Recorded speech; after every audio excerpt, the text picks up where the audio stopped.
well, if you're not scared or feeling dangerous in your sex life, what are you even doing? We are continuing in our series all about sex to start off this year. And today we're going to talk about something I don't know if we've devoted a whole episode to this before, but it is fetishes and role-playing. That's like, right. Is there a place for this in the Christian marriage? And if so, what does it mean? What does this mean? So we're going to get naughty here for a few minutes. Somebody once wrote us and said they don't like it when you say naughty. Well, that's but you guys, he's just meaning it silly. Like No, I'm not. He's meaning. You are naughty. Well, you know what I'm saying. Like, it's not like no. Yeah, like, lighten up. If all the stuff that we've said, if that's what offends you, I'm sorry. I know. There's probably been lots of things that have. I'm not even sure what to do with that, but yeah, he just. So fetishes and role playing. Yeah, and we do get written a lot. And fetishes and role playing. What does that mean? What are we referring to? What is a fetish? Okay, so fetish is when there is something very specifically that's usually non-sexual or often non-sexual that turns you on in a sexual way.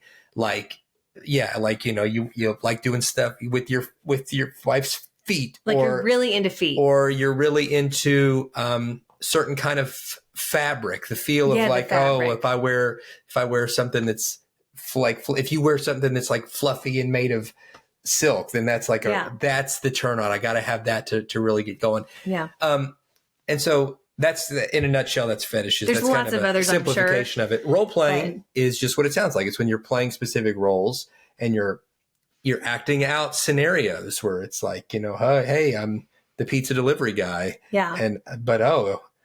You don't have money to pay for the pizza. Maybe I could pay you in some other way. Well, I think that role playing can come from a lot of things. I think the dangers of both of these is when it's fueled by pornography. Right. Because there's a lot of fetish porn and there's a lot of role playing kind of porn where if you find yourself just acting out scenes from clearly off boundary things like porn. We're not going to turn this into a porn episode, but porn is what fuels a lot of this. And people are looking to porn as an instructional manual for sex instead of a toxic counterfeit.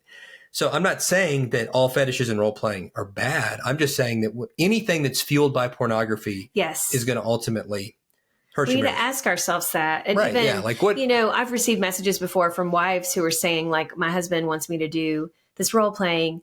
And I feel like, where is this coming from? Like, right. And my answer was, well, ask him, and it could totally be like, I just think that'd be really hot. I think that'd be kind of fun to role play. I mean, for some people it is really fun. It's like something that they just, enjoy that. But you need to make sure you're both on board with it though. Cause I could tell this wife was like, man, is he watching porn? Is that where he's getting this? Well, and a lot of times it's not, sometimes it's, there was a very famous episode of Friends, for instance. I'm not real familiar with Friends. I have seen two where episodes. One, and I can't even remember like which character was what, but like if two of the characters that were and they're dating, not married. No. So two of them. I don't know. I'm not saying that there's anything healthy about this. I'm just giving it as a scenario. But one of the Friends characters, one of the guys, had always had this like this fetish and fascination with Princess Leia from Star Wars. Oh yeah, when she's got the little buns on the side of her hair, and she's like in the little skimpy outfit, and she's like just that whole look, that whole scene. Well, from like a movie, right? Probably from that he saw as a it's like a PG teenager. Movie, but as a kid, you're growing up and you're like, wow, that's hot. Yeah, and it sticks with you, and so. I don't even remember now the whole scenario, but his girlfriend or wife, to kind of like trying to help bring that fantasy to life, does the whole Princess Leia bit, gets the hair, the outfit, and all that. And I think sometimes fetishes and role playing are like that. It's not necessarily fueled from porn, but it's fueled from one of you kind of had this fantasy, maybe from adolescence. And the other one is like, oh, well, it'd be kind of fun, almost silly to act that out. Like a Halloween costume. Right. Or something, it's like costume. But then like the danger of that is, well, but in the fantasy now, am I not myself? Am I not me? Are you not making love to me? You're making in your mind, making love to this character or this even more specifically, this actress, this other person who played that character. And so that's where it can be dangerous. There are some fetishes and role playing where it's kind of more it's not tied to like one specific person, but it's like like one scenario, like, oh, it'd be hot if you're like a nurse in like kind of a skimpy outfit and you're taking care of me, and there's something hot about that. And, you know, you got this little sexy nurse outfit. Or even some people get into role play where it's dangerous, like where they're being captured. And I mean, there's people that get into that. In extreme cases, you know, where some people act out like rape fantasies. Yes. Where they're both in on it, but it's like the wife wants to be just taken, ravaged.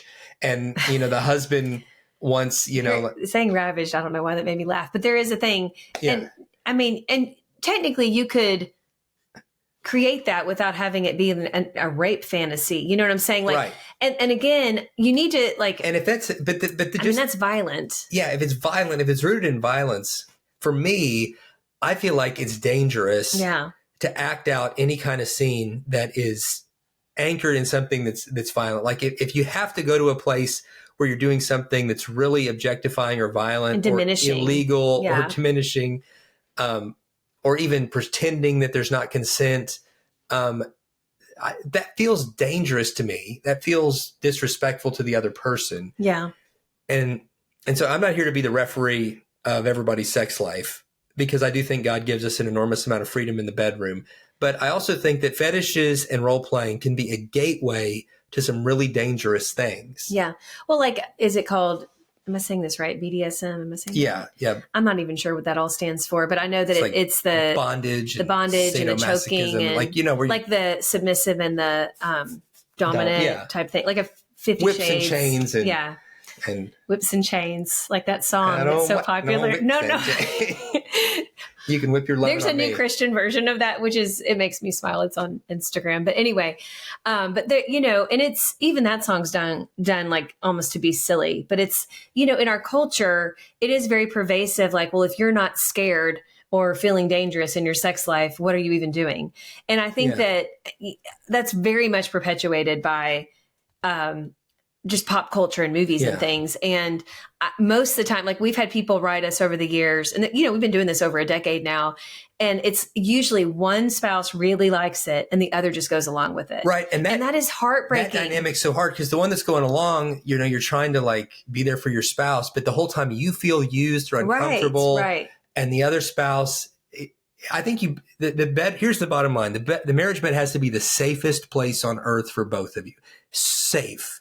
And if either one of you feels unsafe at any time, then you have to completely just call a timeout, step back and say, wait a second, we've got to approach this in a different way. Yeah. And is this honoring God? I mean, honestly. And like, honoring each other. Are we honoring each other? I mean, sex was created to be this beautiful union of the two of you and God, you know, and it's really not using sex as a gift from God when we are coercing each other into these scenarios. And again, like, if you're just playfully dressing up in a character, I mean, and you both are into it, have at it, you know?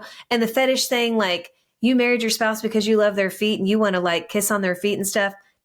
And he likes it and she likes it, whatever, do it. I mean, there's nothing wrong with that. You want to bring toys in there with these fetishes and like you Legos? Both like it. What kind of toys? I mean, hey, I don't know, but you guys know what I'm saying. You guys ask us about this stuff.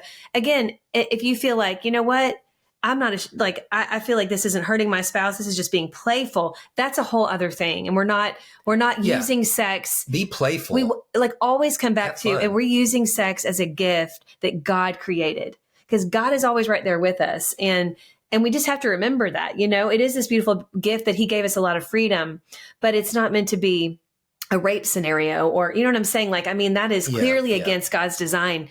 And so we just really need to get to the heart. And this isn't to bring shame on anybody, but I think it is for all of us. We always need to come back to like asking God to search our hearts and just being really gut level honest with our spouse and saying, like, have I ever put you in a scenario where you didn't feel safe, or where you felt diminished, where you felt used? Because that is not my heart. And if you ever just went along with something, I am so sorry. Yeah. And this could be a sex act. I mean, maybe role playing fetish isn't even involved in this. Like, this could be anything. And just say, I am so very sorry. Let's be more open about this, because I want it to always be fun and safe and beautiful, and something that we know God created as a gift between the two of us. And I never want to use it in a way that is out of bounds, you know. It's true. But on the other hand, I would say too, if one of you always is uncomfortable with everything. Oh, right. Like it just feels maybe because you had an upbringing where, Sure. you know, like sex was always talked about in a negative way and this kind of rigid legalistic way where you just kind of want to like lay there as still as you can in the dark and missionary position only or whatever. And anything beyond that, you don't even want to enjoy it. Yeah. You don't, you feel guilty even enjoying it. Like that's a whole separate issue that needs to be addressed of like, why do you feel so restricted like in an area where God has given us so much freedom? Yep. And so we've got a book that kind of deals with both extremes, I believe, in a biblical way called The Counterfeit Climax, to kind of work through the counterfeits you believe, whether it's believing all these lies that have been the root of maybe some of these role-playing or fetish things that maybe aren't as healthy, or the lies that have kind of kept you feeling rigid and restricted in the bedroom when God wants you to have freedom. Right. Either way, The Counterfeit Climax book, it can be either end of that, you know, yeah, it really can. It definitely can. And it all comes back to communication, guys. It all comes back to communication. But God doesn't want shame to be a part of our bedroom. Sex is not about shame, right? Sex is about the beautiful union of a husband and a wife and having the freedom within that union that God has given us. So yeah, have a great conversation about it. I know this isn't an easy one to have, but we need to talk about things. I'm so glad that this is a safe place for us to have these conversations. And so guys, thank you for trusting us with this conversation. Feel free to write us on Instagram at Dave and Ashley Willis, share your feedback, share your suggestions, and share your stories. We love hearing your stories, and we'll look forward to seeing you back here tomorrow.